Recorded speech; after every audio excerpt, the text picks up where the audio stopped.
Hey everybody, welcome back to the Ohioan podcast. Craig Schaub here with Bob Garver, our New York City film critic. If Bob is here, we are talking movies, and we are talking movies on Thanksgiving week. Bob, happy Thanksgiving week to you. Well, thank you. Happy Thanksgiving week to you as well. And maybe in a stroke of genius, the movie that we're discussing this week is The Menu, a new thriller starring Ray Fiennes, Anya Taylor-Joy, Nicholas Hoult, and a lot of others.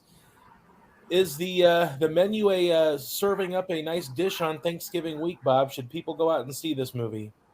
Yeah, yes, it is. I think this is maybe one of the best movies of the year. Okay. Um, Anya Taylor Joy plays the date of big foodie fan Nicholas Holt as they go to this restaurant run by Ray Fiennes, and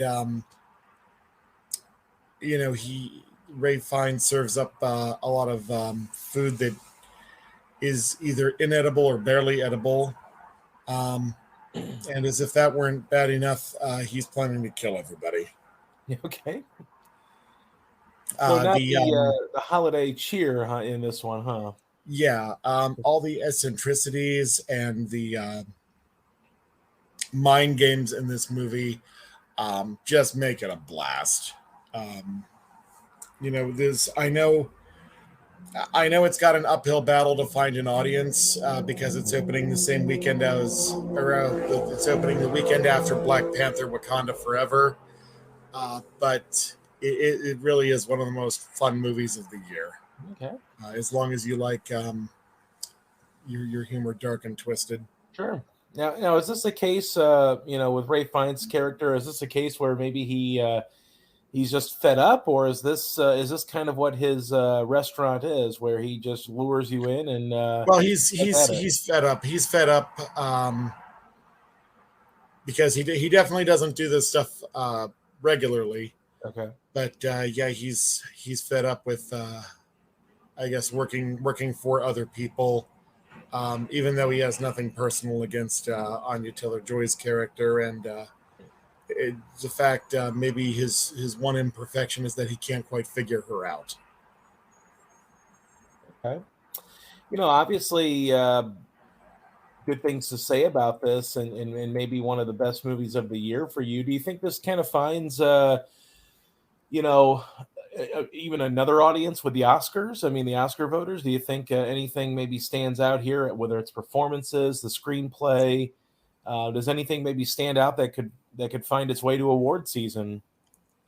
I don't see the Academy going for a movie like this. Maybe the screenplay, but that's just because I like it so much that it's not really the type of movie they typically reward. Sure.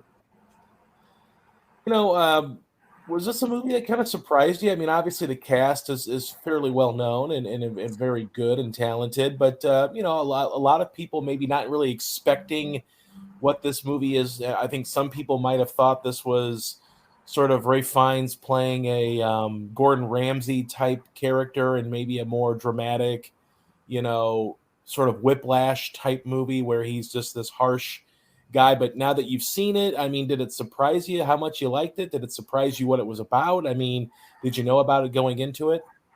I mean, I had pretty high hopes going in, Okay. and it pretty much achieved those high hopes. Maybe fell a little short as far as its conclusion, but other than that, it was about as good as I expected it to be. Okay. Well, it's good to hear that you enjoyed. What's your final grade on the menu, Bob? Gave this one a B. All right, fantastic.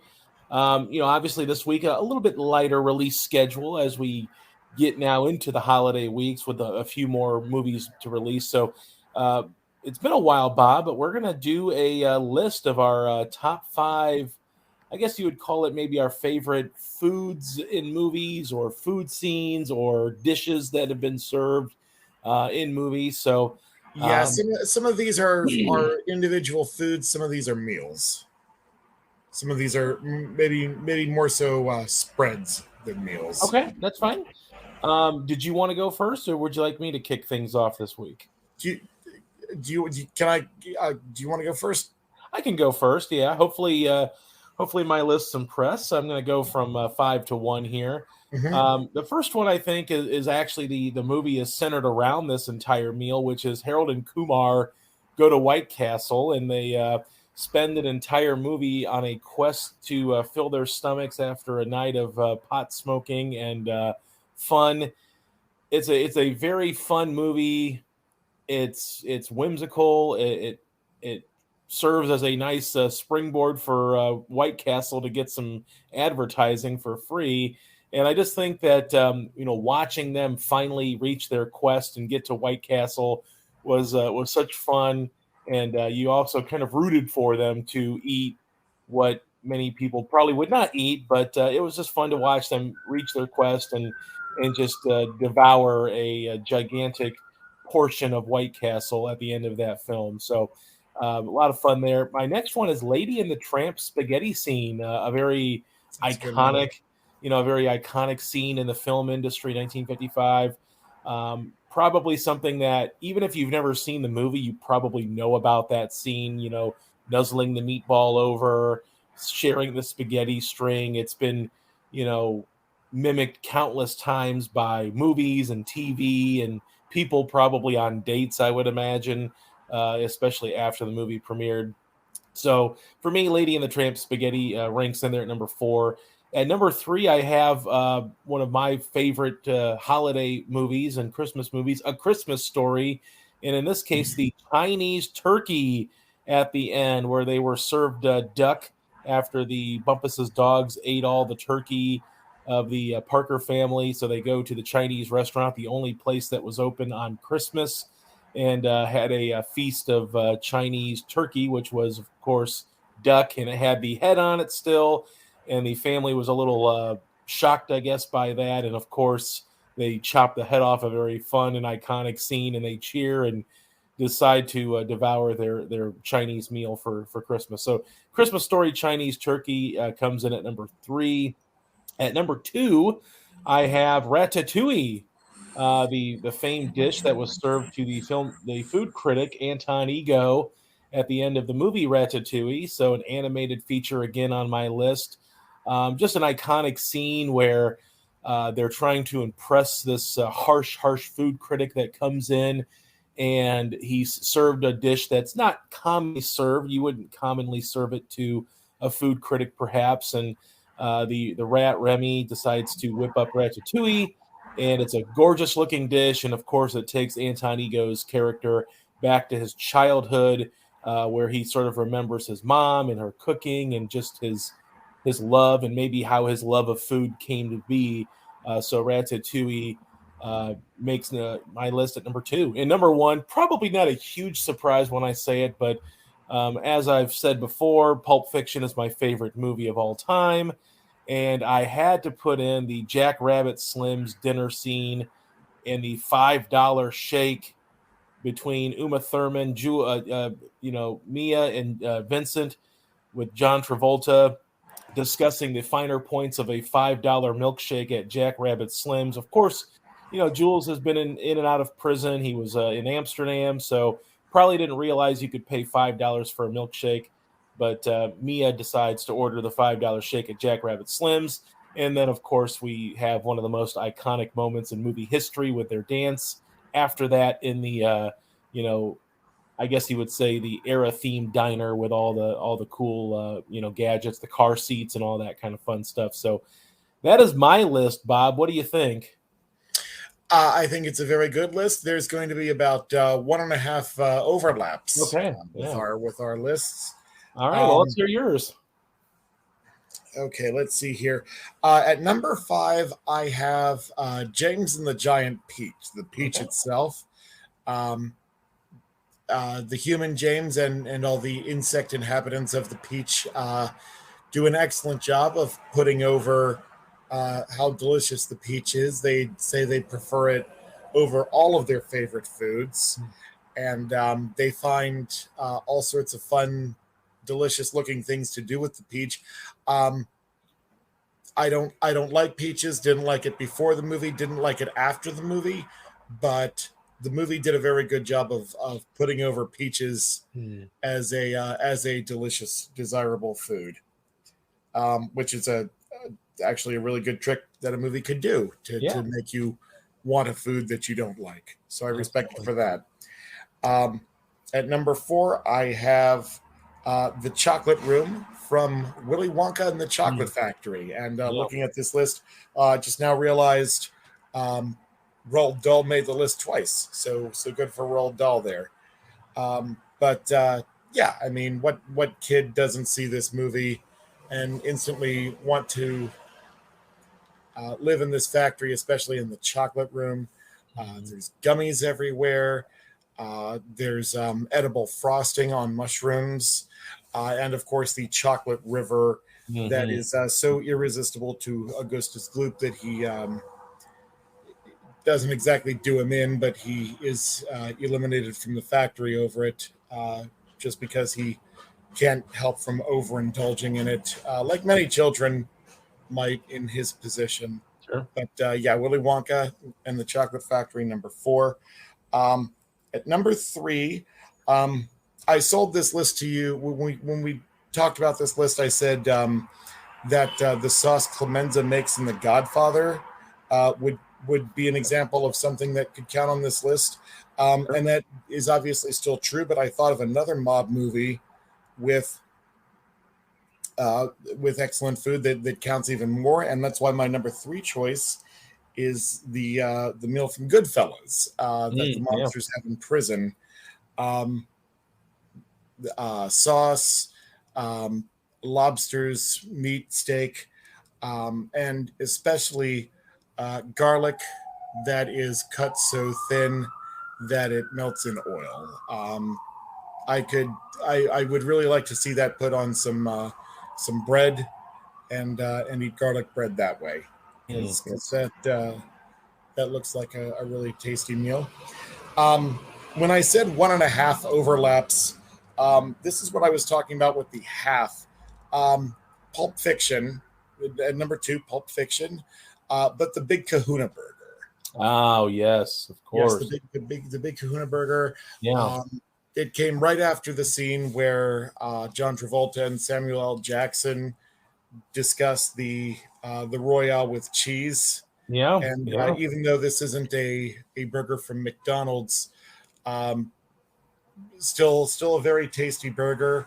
Um, I guess you couldn't ask for a better last meal if you're Brett and his friends. Yeah. Um, and made another food that made me want a Hawaiian burger, even though I mentioned that to my mom, and she immediately said, "Well, that probably means pineapple." Yeah. And I don't like pineapple, but the way Samuel L. Jackson puts it over, Oh, yeah. He stole that. yeah, yeah, definitely sold that to me. So kind of the same principle there as James the Giant Peach. Of course, I like the idea of the milkshake as well at Yeah. Jack Rabbit Slims, even though the joke about it costing $5 didn't exactly age well, considering $5 is a pretty reasonable price to pay for a That milkshake is true. nowadays. You speak the truth, Bob. Yeah, back then it was super expensive. Now not so much. Um, Number one, I'm a Pixar fan, so naturally my choice is going to be the Inside Out sandwich from Lightyear with Okay. Yeah. two slices of meat and one slice of bread in the middle. And Mhm. of course, I'm joking. The real number one is Ratatouille. Basically, everything in the movie, Yeah. from the lightning mushroom to, of course, the title dish at the end that wins over the harshest food critic in all of France. Yeah. Um, Love the list. Love Big Kahuna Burger on there. That was actually something I didn't even think about at the time. I'm thinking Pulp Fiction. I go right to the $5 shake at Jack Rabbit Slims and just that iconic scene. But of course, Samuel L. Jackson probably secured his Oscar nomination in that scene with the Big Kahuna Burger with his prowess there as he reads the riot act to Brett and the friends. Very good scene, great looking burger, and like you said, made you want the Big Kahuna Burger, whether you like pineapple or not. That movie does seem to, they have the opening scene in the diner, of course. So Pulp Fiction, and of course Travolta and Jackson go out for breakfast after their ordeal there, and try to relax and calm down from their act of God that they saw, and of course shooting Marvin in the head. So a lot of food in Pulp Fiction. I kind of just realized that as we were talking. I'm like, they have a lot of food scenes and a lot of things set around food. So I really was very, very close of putting Willy Wonka just as a totality with everything that Willy Wonka had. But love your inclusion there of the chocolate area. The fountain was always iconic to me. Eating, the cup after he drank from the cup, very iconic as well. And just sort of like doing it like it made sense, which is that's what it did. It made sense in there, but it was so just off. It was just so strange that he was just like looking into the distance and just eating a cup like it was a natural thing. Kind of a fun scene. But I was very close of putting Willy Wonka on my list there. Just decided to go with Harold and Kumar. But great list, Bob, as always. What do you have coming up next week? I'm sure we have some movies that you might be able to review next week. Next week, the outer space movie Strange World. Mm-hmm. Let's see if Disney can give us a decent outer space movie this year after the flop that was Lightyear. I actually liked Lightyear. I understand why some people might not like it. It wasn't like a classic Pixar blow you away. But not that I enjoyed the meat sandwich, although I'll never say no to extra meat on a sandwich. But I think Lightyear was solid. I liked it. So we'll see. Hopefully, Strange World does rebound, because I know a lot of people were disappointed from Lightyear, and I get that. But I did enjoy it after catching it on Disney Plus. So as always, Bob, I definitely appreciate it. We'll talk to you next week about Strange World. Thank you very much. Thanks for having me. This is the highlight of my week. Hi, I'm Jennifer Mooney. Welcome to what is our new Hope Interrupted podcast based on the work from our book, Hope Interrupted, that I co-authored with my good friend Byron McCauley. Hey, Jennifer, I'm looking forward to this podcast as much as I was looking forward to writing this book with you. We hope to interview some high impact folks as well as have a little fun. We're going to cover stories of hope. To learn more about our podcast and our book, please visit www.hopeinterrupted.com.